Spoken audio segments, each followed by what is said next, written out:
ನಮಸ್ಕಾರ ಎಲ್ಲರಿಗೂ. ಗುರುಜ್ಯೋತಿ ಯೂಟ್ಯೂಬ್ ಚಾನಲ್ಗೆ ಸ್ವಾಗತ. ನಾವು ಇವತ್ತ ಶ್ರೀ ಚಿದಂಬರ ಮಹಾಗುರು ಚರಿತ್ರೆಯ 10ನೆಯ ಅಧ್ಯಾಯವನ್ನು ನೋಡೋಣಂತ. ವಿಷ ಅಮೃತ, ಜಲ ಘೃತ, ಅನ್ನ ಅಕ್ಷಯ ಮಾಡಿದ್ದು. ಶ್ರೀ ಚಿದಂಬರ ಕಂಗೇರಿ ತಟನಿವಾಸ ಸ್ಥಾನ ಸಚ್ಚಿದಾನಂದ ಘನಪ್ರಿಯ ರೂಪಾತ್ಮನೇ ನಮಃ. ಓಂ ಶ್ರೀ ಶಿವಚಿದಂಬರಾಯ ನಮಃ.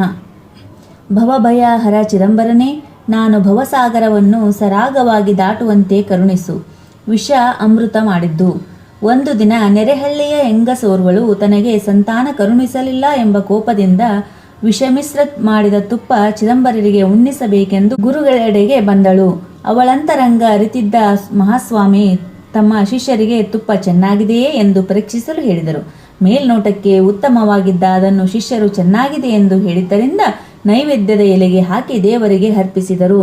ತಕ್ಷಣವೇ ತುಪ್ಪದಲ್ಲಿನ ವಿಷ ಆ ದುಷ್ಟ ಸ್ತ್ರೀಯ ದೇಹದಲ್ಲಿ ಸ್ಥಿತ್ಯಂತರಗೊಂಡು ಉರಿತಾಪ ಹೆಚ್ಚಿ ವಿಷಬಾಧೆ ತಾಳದೆ ತನ್ನ ತಪ್ಪನ್ನು ಕ್ಷಮಿಸೆಂದು ಮಹಾಸ್ವಾಮಿಯ ಕಾಲಿಗೆ ಬಿದ್ದಳು.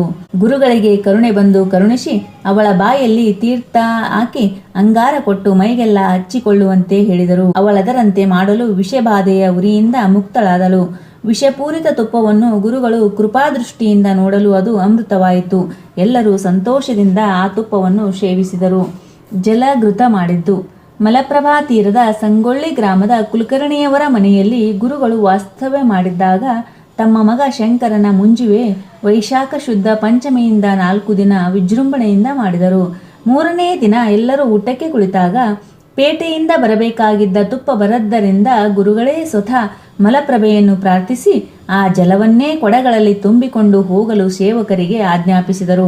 ಭೋಜನ ಶಾಲೆಯಲ್ಲಿರಿಸಿದ್ದ ಆ ಕೊಡಗಳಲ್ಲಿ ಜಲವು ಘಮಘಮಿಸುವ ತುಪ್ಪವಾಗಿ ಬಿಟ್ಟಿತ್ತು. ಎಲ್ಲರೂ ಗುರುಗಳ ಲೀಲೆ ಕೊಂಡಾಡುತ್ತಾ ಸವಿಯಾದ ತುಪ್ಪ ಸೇವಿಸಿದರು. ಅಷ್ಟರಲ್ಲೇ ಪೇಟೆಯಿಂದ ತುಪ್ಪ ಬಂದಿತ್ತು. ಅದನ್ನು ಮರಳಿ ಮಲಪ್ರಭೆಗೆ ಅರ್ಪಿಸಲು ತಿಳಿಸಿದರು. ಕೋಟಿ ಖೋಲಿ ಉಸ್ತುವಾರಿ ಅಧಿಕಾರಿಯು ಸುಮ್ಮನೆ ಈ ತುಪ್ಪವನ್ನು ನದಿಗೆ ಏಕೆ ಹಾಕಬೇಕು, ನಾಳೆಯ ಊಟಕ್ಕೆ ಉಪಯೋಗಿಸಬಹುದು ಎಂದಾಗ ಗುರುಗಳು ತಂದ ಸಾಲವನ್ನು ತಿರುಗಿ ಕೊಡಬೇಕು, ನಾಳೆಯ ಚಿಂತೆ ಮಾಡಬಾರದು, ಭಕ್ತರ ಕೈವಾರಿ ಶಿವನಿದ್ದಾನೆ ಎಂದು ಬೋಧಿಸಿದರು. ತುಪ್ಪವನ್ನು ನದಿಯಲ್ಲಿ ಸುರುವಲು ಅದು ನೀರಲ್ಲಿ ಬೆರೆತು ನೀರಾಗಿ ಹೋಯಿತು. ಅನ್ನ ಅಕ್ಷಯ ಮಾಡಿದ್ದು.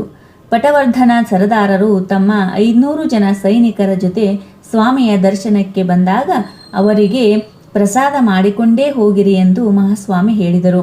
ಆದರೆ ಅಡಿಗೆ ಮನೆಯಲ್ಲಿ ಕೇವಲ 60 ಭಕ್ಕರಿ ಇದ್ದವು. ಶಿಷ್ಯರು ಚಿಂತೆಯಲ್ಲಿದ್ದಾಗ ಯಾವುದೇ ಚಿಂತೆ ಮಾಡದೆ ಹೊಟ್ಟೆ ತುಂಬ ಬಡಿಸಿರಿ, ಕೊರತೆಯಾಗದು ಎಂದು ಗುರುಗಳು ಹೇಳಿದರು. ಅವರದರಂತೆ ಮಾಡಲು ಎಲ್ಲರೂ ಸಂತೃಪ್ತರಾಗಿ ಭೋಜನ ಮಾಡಿದ ಮೇಲೂ ಅಷ್ಟೇ ಭಕ್ಕರಿ ಹಾಗೂ ಅನ್ನ ಉಳಿದಿತ್ತು. ದೇವರ ಇಪ್ಪರಿಗೆಯಲ್ಲಿದ್ದಾಗ ಒಮ್ಮೆ ಗುರುಗಳನ್ನು ಕಾಣಲು ಬಂದ 5,000 ಜನ ಭಕ್ತರಿಗೆ ಕೇವಲ 100 ಜನರಿಗಾಗುವಷ್ಟಿದ್ದ ಆಹಾರ ಸಾಮಗ್ರಿಯನ್ನು ಕೃಪಾದೃಷ್ಟಿಯಿಂದ ನೋಡಿ ಅಕ್ಷಯ ಮಾಡಿದರು. ಎಲ್ಲರ ಊಟವಾದ ಮೇಲೂ ಅಷ್ಟೇ ಆಹಾರ ಸಾಮಗ್ರಿ ಉಳಿದಿತ್ತು.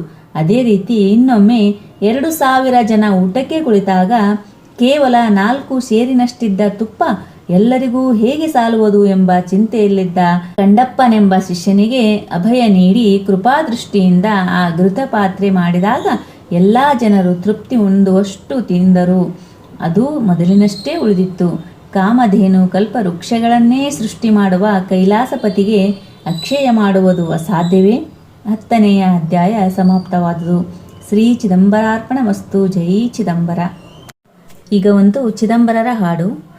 ಗುರುವು ಇಲ್ಲದೆ ನಾ ಹ್ಯಾಂಗಿರಲವ್ವ, ಗುರುವು ಇಲ್ಲದ ಮಠ ಯಾತಕ ಬೇಕವ್ವ, ಗುರುವು ಇಲ್ಲದೆ ನಾ ಹ್ಯಾಂಗಿರಲವ್ವ, ಗುರುವು ಇಲ್ಲದ ಮಠ ಯಾತಕ ಬೇಕವ್ವ, ಕತ್ತಿಯ ಹಾಂಗ ತಿರುಗುವ ನನಗ ಹತ್ತಿರ ಕರೆದು ಬುದ್ಧಿಯ ಹೇಳಿದ, ಮಸ್ತಕ ಮ್ಯಾಲ ಹಸ್ತವನಿರಿಸಿದ, ಶಿಸ್ತಲಿಸುವ ಮಂತ್ರ ಕಿವಿಯೊಳು ಊದಿದ, ಗುರುವು ಇಲ್ಲದೆ ನಾ ಹ್ಯಾಂಗಿರಲವ್ವ, ಗುರುವು ಇಲ್ಲದ ಮಠ ಯಾತಕ ಬೇಕವ್ವ, 6 ಮಂದಿ ಕಳ್ಳರಿಗೆ ಓಡಿಸಿ ಬಿಟ್ಟನವ್ವ, 3 ಮಂದಿ ಸುಳ್ಳರಿಗೆ ಮೂಲಿಗೆ ಇಟ್ಟನವ್ವ, 6 ಮಂದಿ ಕಳ್ಳರಿಗೆ ಓಡಿಸಿ ಬಿಟ್ಟನವ್ವ, 3 ಮಂದಿ ಸುಳ್ಳರಿಗೆ ಮೂಲಿಗೆ ಇಟ್ಟನವ್ವ, ಅರಿವಿನ 9 ಕದ ಹಾಕಿದನವ್ವ, ತಿರುಗಾಕ ಬಾರದಂಗ ಕೀಲಿಯ ಹೊಡೆದನವ್ವ,